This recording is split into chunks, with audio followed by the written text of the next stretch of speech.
Bismillahirrahmanirrahim. Assalamualaikum warahmatullahi wabarakatuh. Apa kabar teman-teman semua? Semoga hari ini menyenangkan.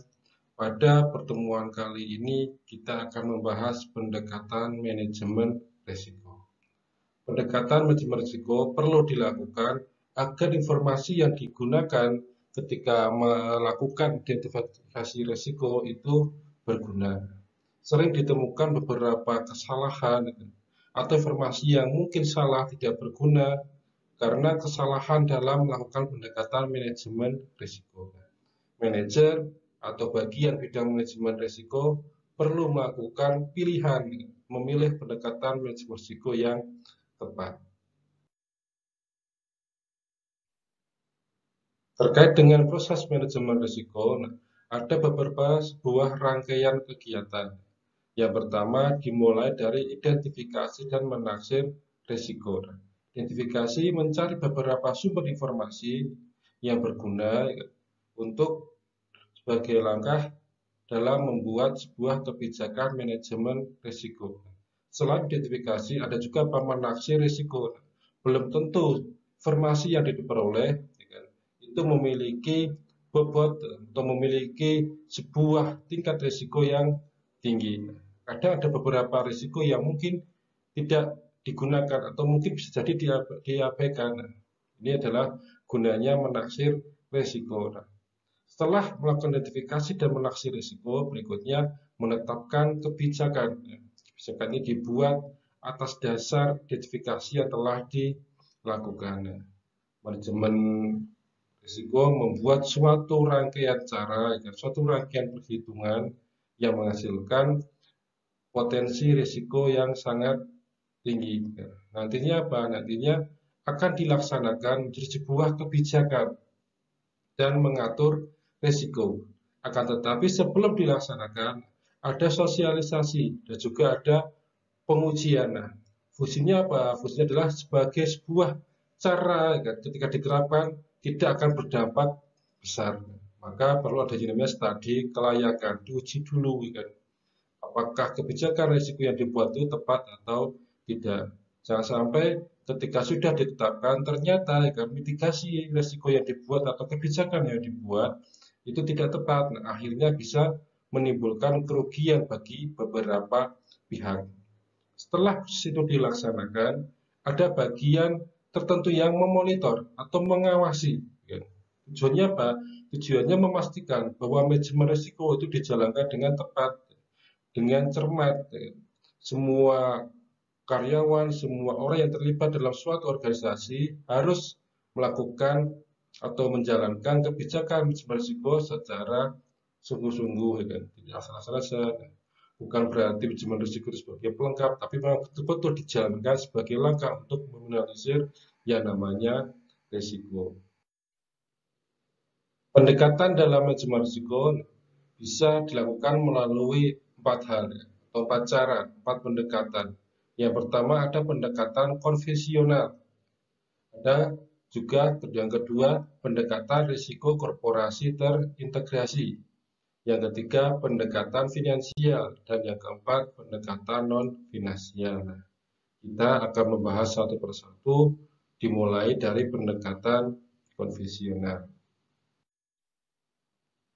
Pendekatan yang dilakukan dalam manajemen risiko bisa melalui pendekatan konvensional.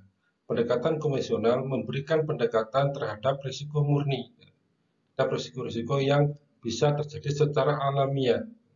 Nah, cirinya apa? Pendekatan konvensional memiliki ciri adalah mempertimbangkan biaya. Biaya sebagai suatu alasan utama bahwa risiko ini harus dihindari. Jadi, pada pendekatan konvensional, manajemen membuat suatu kebijakan kita harus menghindari risiko. Karena pertimbangan biaya tadi berpengaruh terhadap keuangan secara menyeluruh. Nah, keuangan yang dimiliki oleh perusahaan belum tentu ada alokasi dana untuk pendekatan konvensional dalam mempelajari manajemen risiko. Nah, ini adalah ciri dari pendekatan konvensional. Pada dasarnya, fokus dari pendekatan adalah pada risiko murni, risiko yang bisa terjadi saat kapanpun tanpa bisa diduga. Berikutnya, pendekatan risiko korporasi terintegrasi. Pendekatan ini berbeda dengan pendekatan konvensional. Perusahaan dalam pendekatan konvensional menghindari yang namanya risiko. Akan tetapi, pada pendekatan risiko korporasi terintegrasi, perusahaan telah menyiapkan beberapa modal, menyiapkan beberapa sisi keuangan. Karena yang namanya pendekatan risiko korporasi terintegrasi membuat risiko itu sebagai sebuah keunggulan. Kalau orang berani mengambil risiko atau perusahaan berani mengambil risiko, itu merupakan sebuah keunggulan, sebuah cara untuk memenangkan posisi di pasar. Ya, seperti pepatah, kan, semakin tinggi pohon akan semakin besar angin menerpa. Nah, ini yang dilakukan oleh manajemen, kan, melakukan pendekatan risiko korporasi terintegrasi. Nah, biasanya apa yang dilakukan adalah perusahaan menetapkan beberapa target, kan. Perusahaan menekan beberapa aktivitas agar apa? Agar muncul keuntungan yang maksimal. Nah, pendekatan ini melakukan atau melakukan definisi terkait dengan risiko modal, risiko spekulatif. Ada risiko yang murni atau risiko yang secara alamiah muncul dan risiko spekulatif. Terkait dengan risiko spekulatif bisa terkait dengan kondisi ekonomi, kondisi sosial budaya. Kita nggak tahu apa yang akan terjadi pada selera konsumen, tapi perusahaan berusaha membuat produk-produk yang baru, produk yang beda. Fungsinya apa? Fungsinya untuk meraih posisi pasar yang paling maksimal. Di sini pendekatan risiko korporasi terintegrasi banyak dilakukan oleh perusahaan modern seperti saat pendekatan finansial ini terkait dengan yang namanya keuangan. Artinya ada risiko yang berdampak langsung terhadap keuangan atau keuangan merupakan hal utama yang melatar belakangi manajemen risiko. Nah, di sini manajemen atau manajer berusaha mencari tahu dan berusaha mendapatkan informasi terkait dengan sisi keuangan. Yang pertama ada risiko pasar. Bagaimana kan kondisi di pasar itu? Apakah barang yang dijual itu masih memiliki potensi? Bagaimana trennya? Nah, kita bisa melihat berdasarkan siklus hidup produk.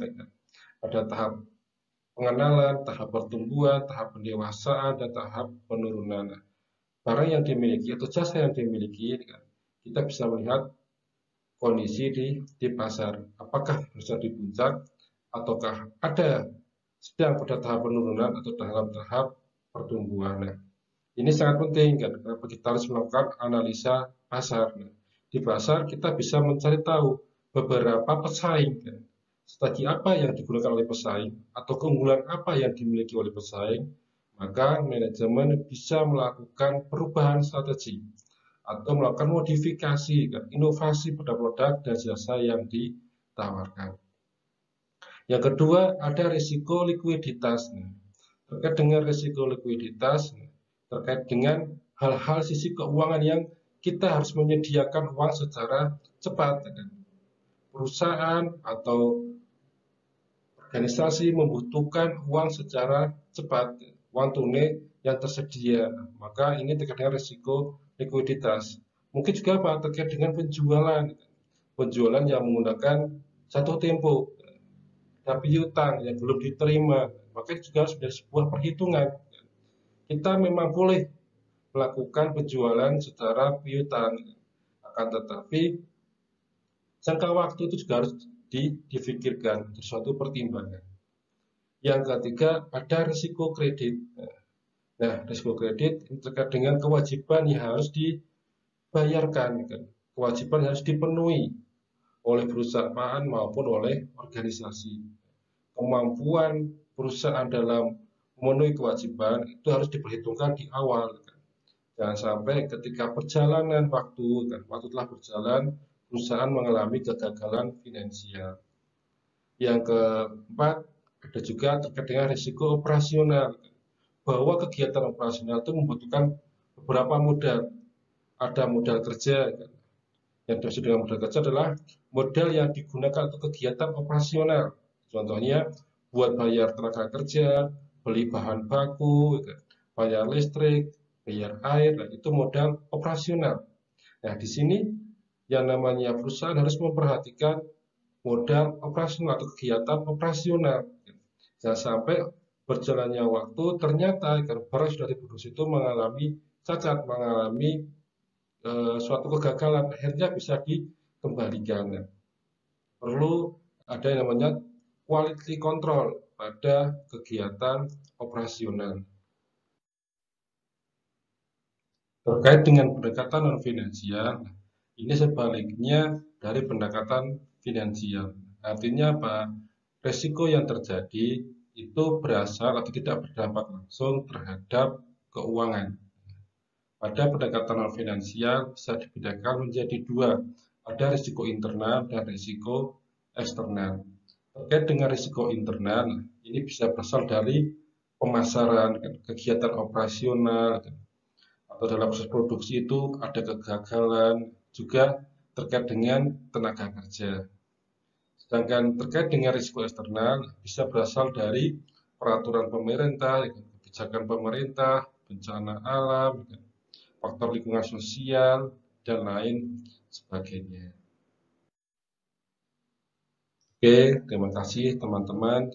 Semoga apa yang saya sampaikan terkait dengan pendekatan manajemen risiko bisa dipahami. Jika teman-teman mengalami suatu kesulitan atau mungkin belum paham, silahkan tanyakan di kolom komentar.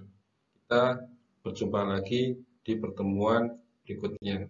Terima kasih. Wassalamualaikum warahmatullahi wabarakatuh.